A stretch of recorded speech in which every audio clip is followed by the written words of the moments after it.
Bonjour à tous, je vais vous faire une petite vidéo pour un mini bilan de lecture. Alors comme je vous ai dit, tous les 5 livres je vous fais une vidéo. Exceptionnellement il y a un livre qui sera dedans mais c'est un abandon. Je terminerai par celui-là d'ailleurs volontairement. Alors j'ai lu, parce que je ne les fais pas dans l'ordre de lecture, un seul manga, Tamayora de Rinko Yuki, chez Boys de la vie d'épée. Alors déjà rien que la période historique, ça se passe au début du XXe siècle, en 1922 je crois.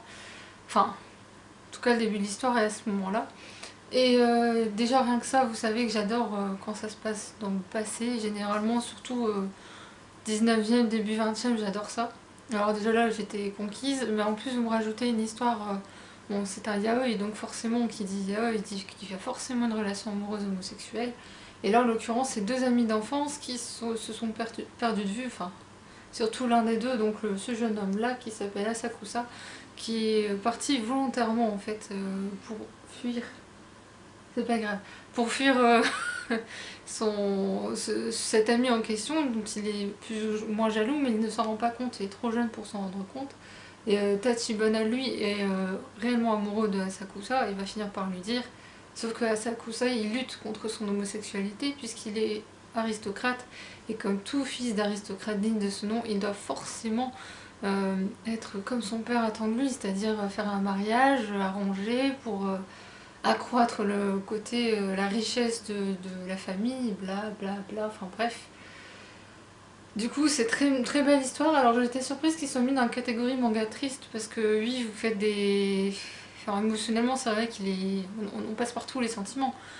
Mais je l'ai pas trouvé triste en fait. C'est d'ailleurs assez surprenant parce que dedans il y a un écrivain japonais. J'ai cherché après lui, alors je pensais qu'il existait vraiment, que c'était peut-être inspiré d'une histoire vraie.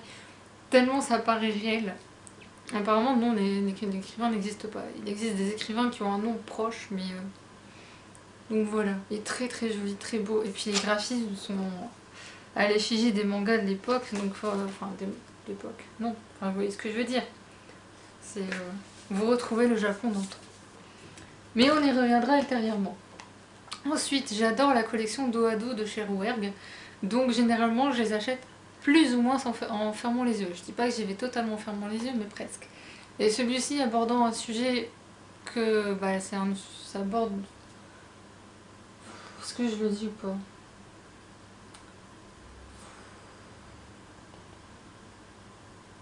Enfin bref, il aborde plusieurs sujets et notamment un sujet qui est important d'aborder. Et on suit Vincent, Vincent Latan. Ah, j'avais pas fait gaffe à son nom de famille.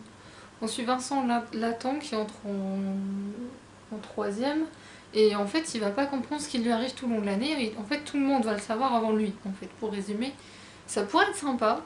Vu de la thématique abordée, une blogueuse que j'aime beaucoup avait fait une très bonne chronique sur ce roman. Et moi, je pensais que j'allais adorer du coup.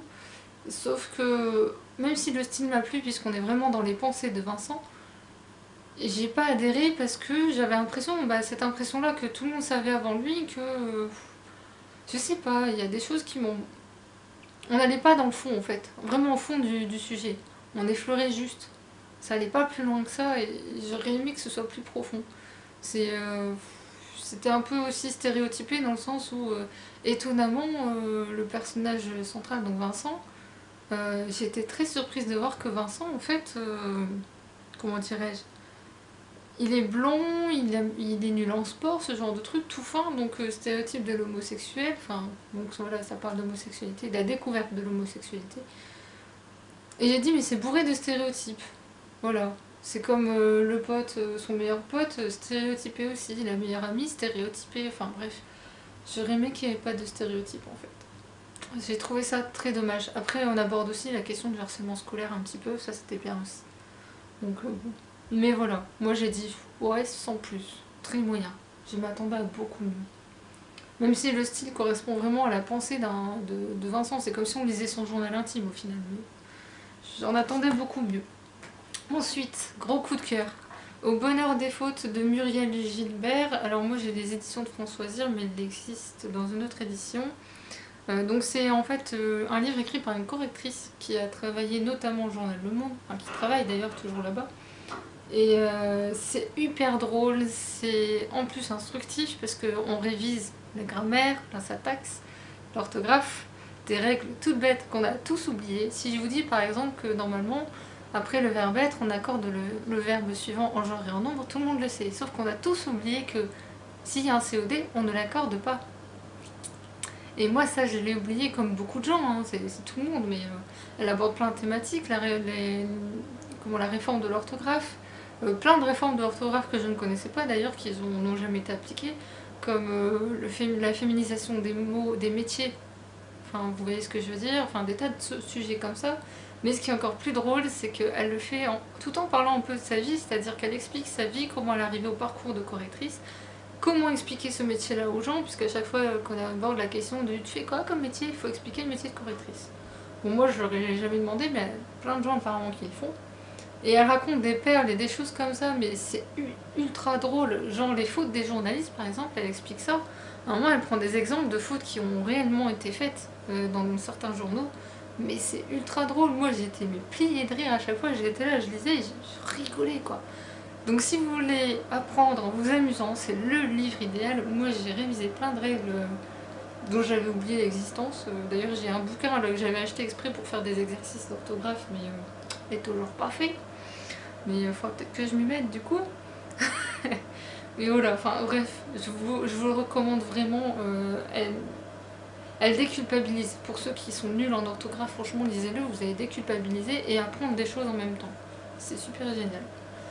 Bourré d'humour. Ensuite, parce qu'il pèse son poids le suivant. Je ne le déballerai pas, je mettrai des photos sur l'article qu'il faut que j'écris parce que je n'ai pas encore écrit. J'ai lu Keisai, le maître du dessin abrégé, chez Anzan, ouais. Que j'ai payé moitié moins cher en plus, je suis contente. Je l'ai eu en promo chez mon libraire, c'était super. Ce livre est d'une beauté, enfin les livres en eux-mêmes, parce qu'en fait si vous voulez, je sais pas si ça va bien se voir, il est composé de 5 carnets plus un livre avec des notes pour expliquer ce dont il est question. Et j'ai d'ailleurs appris que ce monsieur a fait les graphismes pour le Dé du Genji qui est toujours dans ma palle et qui sera lu bien un jour. Je sais pas quand encore, mais bon, il sera lu. Donc j'ai pu déjà apprendre quelques petites choses sur le Dé du Genji qui m'a juste donné envie de le lire, bien évidemment. Je vais le poser parce qu'il fait mal au bras quand même.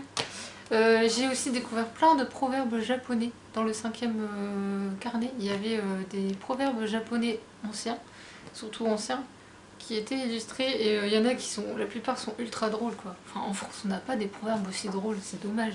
Enfin, en tout cas, je les connais pas.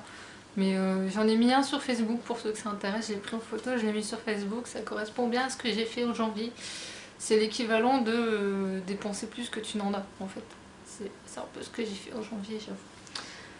Mais bon, voilà, bref. Donc, superbe livre, j'en ai appris plein de choses. J'ai même appris des choses sur les plantes, les fleurs, les paysages japonais de l'époque. Je ne sais plus à quel siècle ça se passe, mais bon, bref. C'est en même temps qu'Okusai. C'est à la même époque, je crois, que Okusai et Loshige, il me semble. Mais bon, bref. Donc voilà, superbe livre. Enfin, c'est un beau livre, quoi. C'est sur le Japon et moi j'aime. Mais là, il y a des graphismes qui sont super drôles en plus aussi. Il y en a pour tous les goûts avec lui. Si vous aimez la nature, vous avez la nature. Si vous préférez les gens, vous avez les gens. Si vous préférez l'aristocratie, il y a aussi. Enfin, il y a vraiment en plus toute catégorie sociale. Il y a les paysages, il y a les routes, il y a des trucs, des choses très connues, d'autres beaucoup moins. Enfin, tout le monde en trouvera son compte. Et le dernier, alors, j'avais hésité à l'arrêter et puis au bout d'un moment, enfin la dernière fois que j'ai essayé de le lire, ça m'a tellement saoulée. J'ai dit bah n'insiste plus, enfin rien qu'à l'idée de le lire tu déprimes, donc c'est même pas la peine.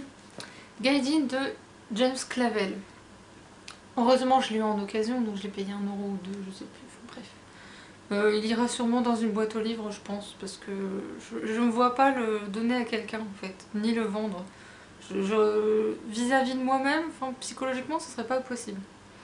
Et en fait, mon parrain me l'avait recommandé parce qu'il me dit tu aimes le Japon, tu aimeras. Alors je vois pas où il est question réellement du Japon de l'époque. Moi non, désolé. Pour moi je vois juste que des personnes riches dont il est question. On ne parle que de ces riches là, que de politique, de stratégie militaire, d'économie et des trucs mais d'un compliqué. en 146 pages, j'ai fait l'effort de lire 146 pages, vous imaginez. Au bout d'un moment je m'étais dit, ah ça va mieux, ça y est.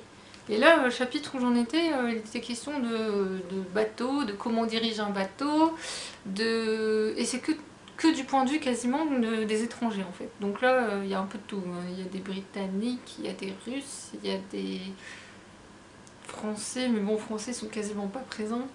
Bref, et puis en plus, bizarrement, ceux qui font tout travers, c'est forcément les Japonais, mais sauf que les étrangers, on oublie une chose, ils n'essaient même pas de s'adapter au Japon, aux cultures japonaises. S'il y en a qui se font agresser, c'est tout simplement qu'ils ne respectent pas la culture japonaise, c'est-à-dire de s'incliner devant le shogun quand il passe sur la route. Eux, ils s'inclinent pas, bah après, ils s'étonnent. Je veux dire, bon, après, enfin, c'est toujours comme ça, c'est la colonisation, qui est-ce qui a tort? On dit toujours que c'est ceux qui se font coloniser, mais en vrai, non. Enfin bref, moi, non. Si par un tu regardes, sache que non. Ça parle pas du Japon, ça parle des étrangers qui sont au Japon, pour moi. Les Japonais eux-mêmes, on les voit très peu. Et surtout les personnages japonais, il y en a deux qui étaient bien et les autres... Enfin, c'est que des bourges, quoi, c'est tout, il n'y a rien d'autre. Ça m'a pas touché une seule seconde, ça m'a fait chier profondément. Pardon, c'est vulgaire, hein, mais autant dire les choses telles qu'elles sont.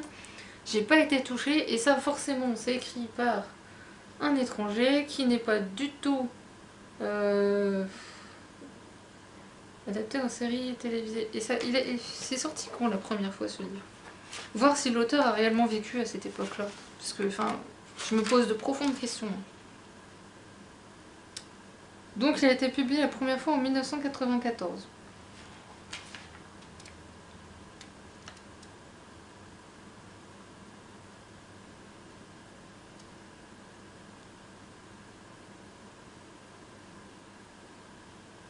Donc ouais, enfin, il a peut-être vécu à la véritable époque, j'en sais rien, mais je suis pas sûre qu'il était réellement au Japon, quoi. Parce que je veux dire, il a été certes militaire, mais il a été Yangtze-Kiang. Donc c'est en Chine, c'est pas au Japon qu'il est allé.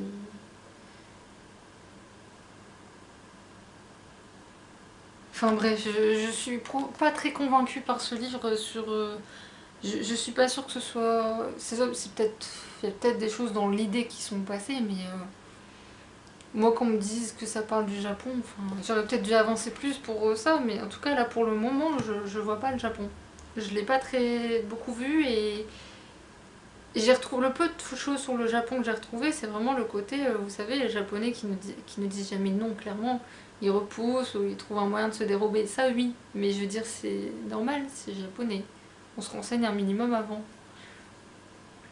Puis, enfin bref, j'ai trouvé un peu hypocrite. Enfin, j'ai trouvé méprisant en fait ce livre sur les Japonais. Enfin, des deux côtés en fait, aussi bien japonais qu'étrangers, j'ai trouvé des deux côtés d'un mépris complet. Donc non, désolé, non. Si tu aimes le Japon, tu ne lis pas ça. Voilà. Parce que c'est pas des japonais au final. Il y a très peu de japonais et les japonais qu'on voit, ça donne une image du pays qui est complètement moche. C'est comme si on disait oui, japonais, vous voyez, c'est ça, donc ne vous y intéressez pas. Non, on est censé montrer la culture telle qu'elle est. Enfin bref. Donc voilà, pour le moment c'est tout. J'ai failli pouvoir terminer un livre avant la vidéo, mais finalement il y a eu plein de trucs qui a fait que. Donc je suis en train de lire ce livre-là. Je sais pas comment j'écrirai la chronique. Pas que je l'aime pas, c'est pas la question, c'est j'expliquerai dans la prochaine vidéo. Il me reste plus grand chose, il me reste un peu plus de 100 pages. Donc je vais vous laisser là, je vais vous souhaiter une bonne fin de journée. Je vais vous souhaiter de bonnes lectures si vous lisez, et puis bah surtout reposez-vous parce qu'après il y a demain. Au revoir!